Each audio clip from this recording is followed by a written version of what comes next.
This is CBS News, New York. Happy that I'm here. I'm with him. A nationwide study hopes to prevent a rare heart condition in pregnant women.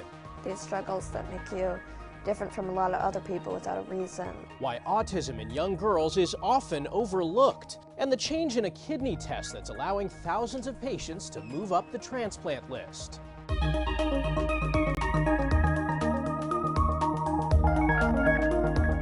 Welcome to Ion Health, where we focus on stories that affect your physical and mental well-being. I'm Michael George.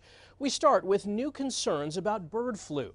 Outbreaks have been reported at poultry facilities, and America's largest egg producer is also dealing with the virus. This comes after a person in Texas tested positive for bird flu, catching it from a mammal. That's the first known case of that happening. Omar Villafranca has more from Plano, Texas.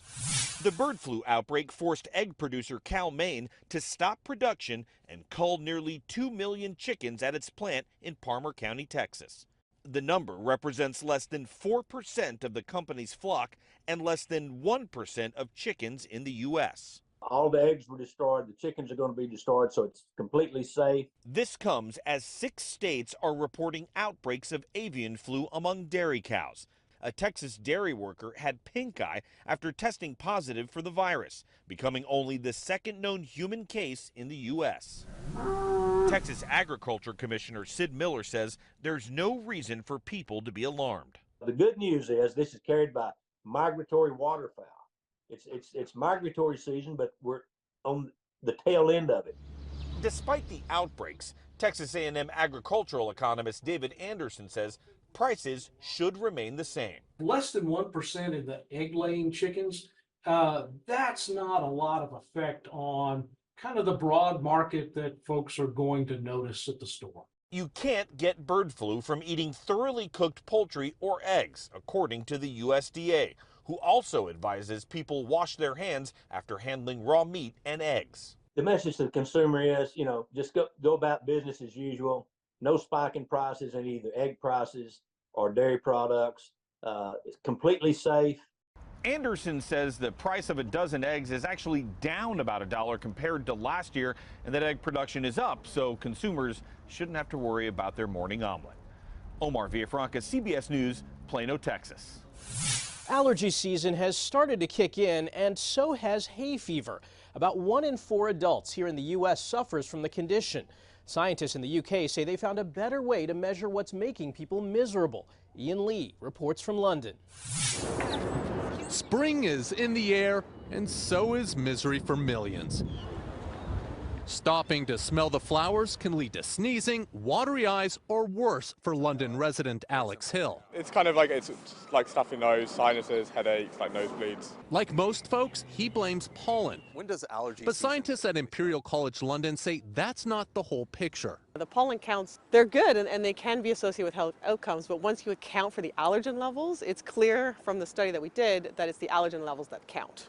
Pollen carries allergens, which cause hay fever symptoms, and can be released at different times and in different amounts.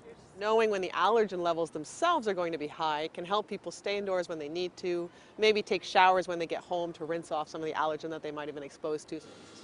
In this London lab, researchers are checking allergens on a small scale. These are air filters, and these are placed inside air samplers, and ideally what we want to do is capture pollen allergen on them. But no country in the world actively tracks allergen levels, as it's expensive and time-consuming. And we feel that if we could incorporate regular monitoring of allergen levels, the forecasting would get better. Helping people better navigate their hay fever during allergy season. Ian Lee, CBS News, London.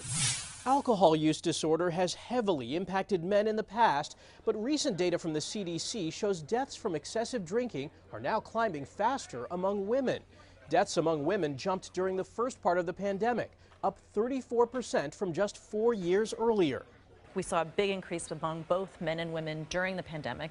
Some of this is delaying childbirth. So when you're single, when you don't have kids to look after, when you don't have to be that healthy, good example, right, you're freer, frankly, to drink more. CBS News medical contributor Dr. Celine Gounder says alcohol has been increasingly marketed towards women, and many don't take the problem seriously. There are a lot of us that are functional alcoholics, both men and women, where it doesn't seem like there's a problem until you hit that point where there's a problem.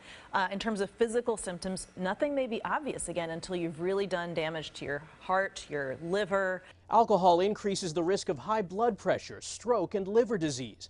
And it can also weaken a person's immune system and lead to cancer, injuries, and violence.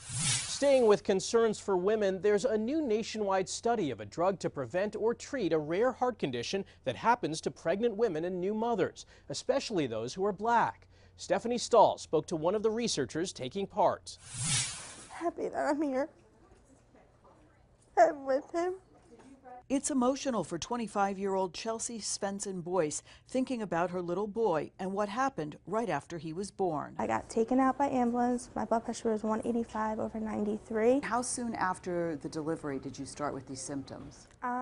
About 2-3 days. She had trouble breathing. Doctors first said she had pneumonia, but she later learned it was the wrong diagnosis. I was young. I didn't know.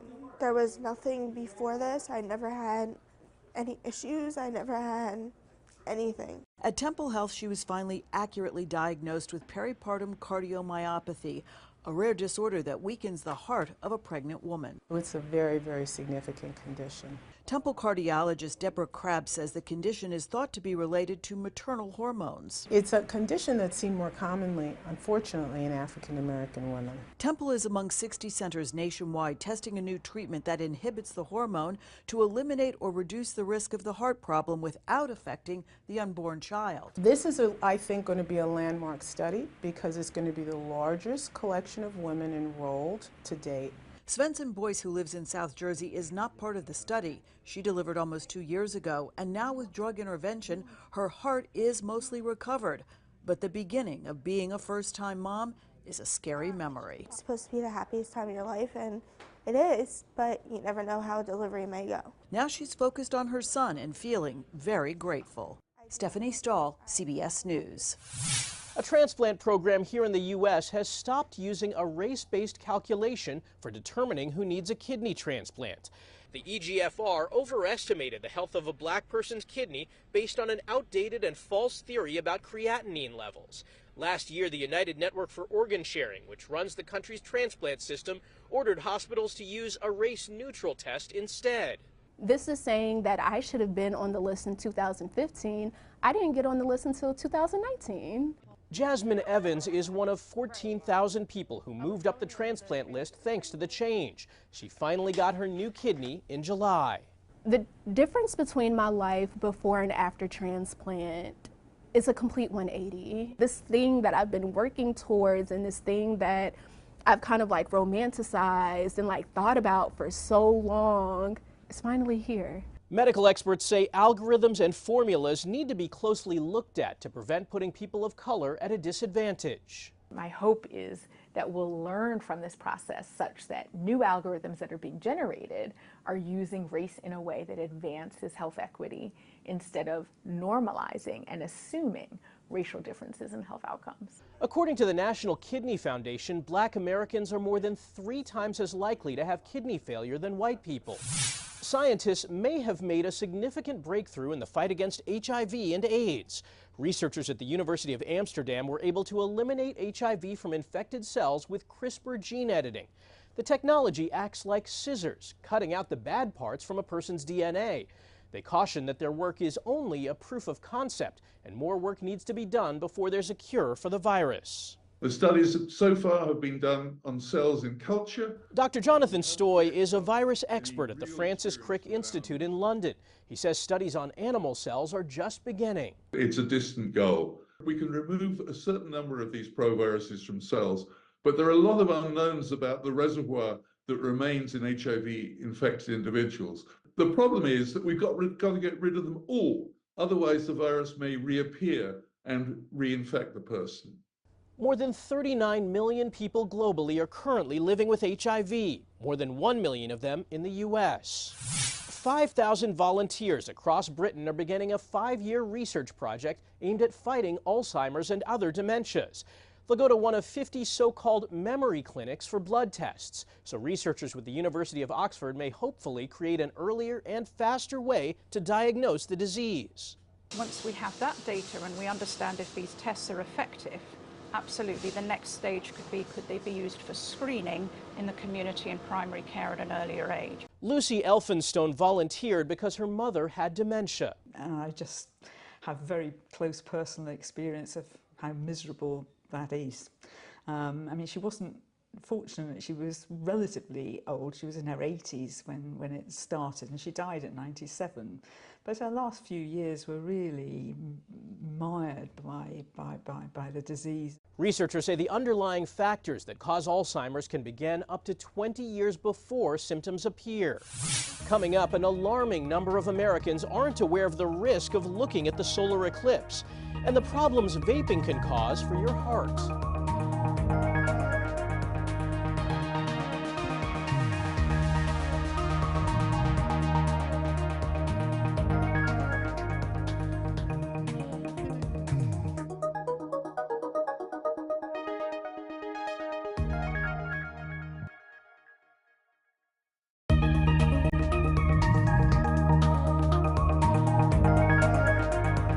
Welcome back. A new survey finds many Americans are not aware of the potential dangers of viewing the solar eclipse if they don't protect themselves. Bradley Blackburn has more. Oh my goodness. The excitement and anticipation are growing as the total solar eclipse approaches, but that rare view in the sky could damage your eyes if you don't take precautions. A new survey of more than 1,000 Americans finds 1/3 don't know looking at a solar eclipse without proper eye protection can cause permanent damage. The retina is really what gives us our vision, and that's the thing that we're most concerned about, the sun's rays impacting the retina. After the 2017 eclipse, there were people that suffered vision loss. Dr. Nicholas Kaman is an emergency medicine physician with Ohio State University Wexner Medical Center. He says while having the compliant ISO 12312-2 glasses is critical, there are other concerns to consider. Many people will be traveling to get a better view, which could cause crowding and heavy traffic in some areas. So Dr. Kaman says be prepared. The last thing that I think a lot of people are missing is the infrastructure stresses that the eclipse is going to have on our country. I think probably not enough thought is being given to what I need when I travel. You're going to need to make sure that your car has a full tank of gas, that you have water, that you have snacks, that you have your medication. He advises having an emergency kit with first aid supplies, medications, cell phone chargers, weather-appropriate clothing, and a map. Be sure to discuss your eclipse viewing plans with family and anticipate that it will take you a few hours to leave your eclipse viewing location. Bradley Blackburn, CBS News, New York. World Autism Day was April 2nd. Experts are trying to raise awareness that autism in young girls is often overlooked. We spoke with a family about their struggle to get a diagnosis.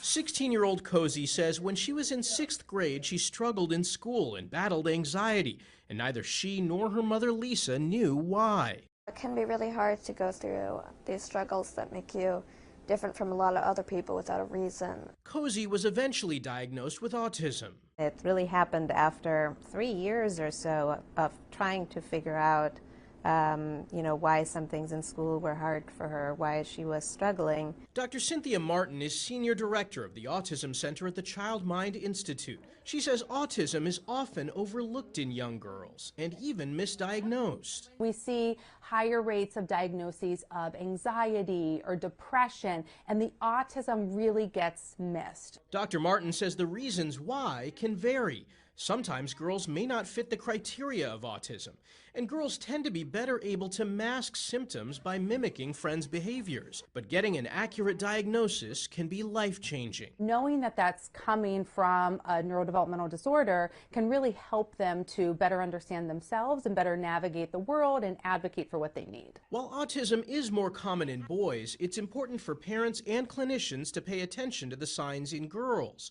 If a diagnosis is missed, a young person could miss out on the support they need or develop other behavioral problems. Cozy says her diagnosis, along with therapy and medication, have helped, and she's encouraging other girls who are struggling to speak up. Sometimes you can know yourself better than anyone else, and you can be going through something and nobody else will know, and if you don't talk about it and try to find those answers, then you won't. And finding answers can make a world of difference. E-cigarettes are a popular alternative to smoking tobacco, but a new study highlights the fact that there's still a danger to them. Researchers found people who vape may be 19% more likely to develop heart failure compared with those who had never used e-cigarettes. For more on this, I spoke with Dr. Yakubu Bene Al-Hassan, the study's lead author and a resident physician at MedStar Health in Baltimore. First off, thanks so much for joining us. I want to ask about this study. You looked at e-cigarettes and the impact that it has on the heart. What did you find in this study? It was associated with an increased risk of heart failure, but this is an observational study. So we can't say that vaping caused them to have increased heart failure. Ideally, we would run causal studies, such as randomized studies, to see if it's indeed causes heart failure. But there's a problem with that because it might not be ethical to randomize people to vape and not vape. Now, a lot of people think of vaping as healthier than smoking cigarettes. What did you find from your study? So we didn't do a comparison between cigarettes and vaping. What we did was we looked at the risk of people who used both, and our study also showed that there was an elevated risk in participants that used both. Well, as you mentioned, many people use vaping as a means to quit smoking cigarettes. Did you find, is that still a good idea, or are there better options out there if you're trying to quit smoking? So we do not recommend vaping as a means to quit smoking because, like you said, there are better options out there, and there isn't substantial evidence to say that it's a good tool to quit smoking. It might be less, vaping might be less harmful compared to conventional cigarettes, but a lot of people attempt to use vaping to quit smoking end up using both. So there isn't enough data right now to recommend it as a means to quit smoking. What are some of the better options to quit? There are nicotine patches that people could use to, which could help. Other than that, there are other medications that their primary care doctors can prescribe to them. Now, the average age in your study is 52 years. We are seeing a lot of teenagers pick up vaping. Do you have any message for them and parents about vaping? So yes, so a message for teenagers who are vaping is clear that it should be discouraged. A lot of the teenagers do not know about the harmful effects. But even if we take aside this association that we discovered, there are other conditions that have been linked to vaping.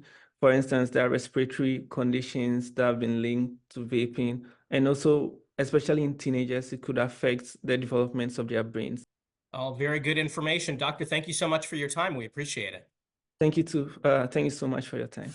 After the break, we'll tell you how many people it takes to give this polar bear her annual checkup, and introduce you to a soccer club giving amputees another chance to play.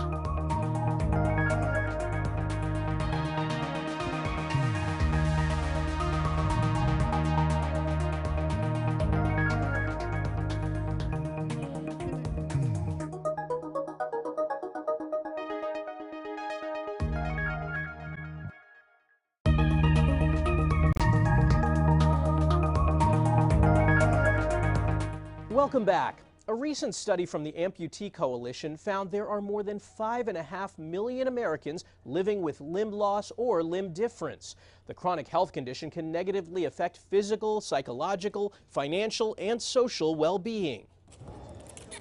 University of Michigan senior Emily Eitzman created an Amputee Soccer camp to help fight some of those issues and bring the community together.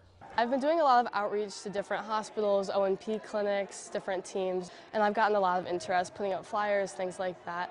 And the first camp we had about 3 amputees, I think, and we already have much more at this camp. Jamie Moordike's son Owen lost his leg to cancer. So Owen was a soccer player before his diagnosis, so this has allowed him to get back into the sport at a more competitive level, be around people that are in a similar situation to him, and feel more confident about things as well. So get back into the game that means so much to them. The camp is for adults and children alike. So it's a little different for me. I was born with my amputation, so this kind of stuff didn't exist when I was a kid. I didn't ever see another amputee till I was in my late 20s. So getting the opportunity to get out and see people like you and get active and do something fun is really exciting. In 2005, the World Amputee Football Federation was created, and with it, a Men's World Cup. The very first Women's World Cup is this November in Colombia. The U.S. team is planning to compete. Getting an annual physical exam is key to staying healthy, even if you're a giant polar bear. This 3-year-old polar bear named Lerka recently got checked out from nose to tail at Point Defiance Zoo and Aquarium in Tacoma, Washington. Like humans, she underwent a blood, urine, and heart test, but also got her ears cleaned. We're looking for any kind of lumps, bumps, masses, enlarged lymph nodes, anything that would be an indication of ill health, but we didn't find any of that. She is in optimal condition. The hour-long exam required a team of veterinary staff to turn the bear over due to her size. So really we look at her eyes, ears, nose, throat. We listen to her heart, we listen to her lungs, we do a palpation of her abdomen. So really it's everything that you could imagine, hands-on, because this is our one chance once a year to get these physical exams performed. Lerka and her twin sister Astra have been living at the zoo in Tacoma since June of last year, when they moved from the Detroit Zoo.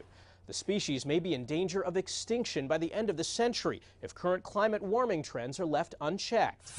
And we'll end today with one more animal story. Therapy dogs play a key role in the patient experience at Mott Children's Hospital in Ann Arbor, Michigan. Meredith Bruckner shadowed some of these beloved canines to see just how much of an impact their work makes. Rebecca Wright arrives to work each day with Fawn by her side. Fawn is one of 6 therapy dogs at Michigan Medicine. Her job? To provide warmth and comfort. She makes stops in patients' rooms and gets treats and attention from staff seemingly around every corner. You're so good. We arrive in the NICU, where some nurses are taking a break to gather their thoughts. We had a rough morning this morning, and our team came together great, but I needed to see Fawn today. It made my morning a little bit better. Oh my goodness. Dashiell is a 3-year-old therapy dog who works primarily with oncology patients. Carly Reeves is about to receive an infusion when she sees a familiar face. Carly's mom says Dash has been a steady presence during her time in the hospital. He's a good therapy dog. He's helped a lot through our treatment process. She says her daughter's reaction when he shows up says it all. Happiness, joy, excitement, smile eye to eye. Each dog lives with a handler so they can enjoy some family life and downtime when they're off duty. Alana Rock's son Jack has been in the hospital for nearly 2 years. She says seeing the dogs lifts her mood. No matter how bad of a day you're having, there's just something about a dog, for me anyway, where it's you see them with their little golden retriever waddle just walking around, and it just makes you laugh. I really enjoy the fact that anywhere Fawn goes, she brings a lot of happiness, smiles, and comfort to patients and staff and families. And I think that's really just a big part of what these dogs get to do. They get to come to work every day, which they're very excited about. And they're raised for this, so they absolutely love being here. And then they get to interact with everybody they meet. And I think that they really make a big difference anywhere they go. Reporting in Ann Arbor, Meredith Bruckner, CBS News Detroit. That's this week's Eye on Health. I'm Michael George. Thanks for joining us, and be well.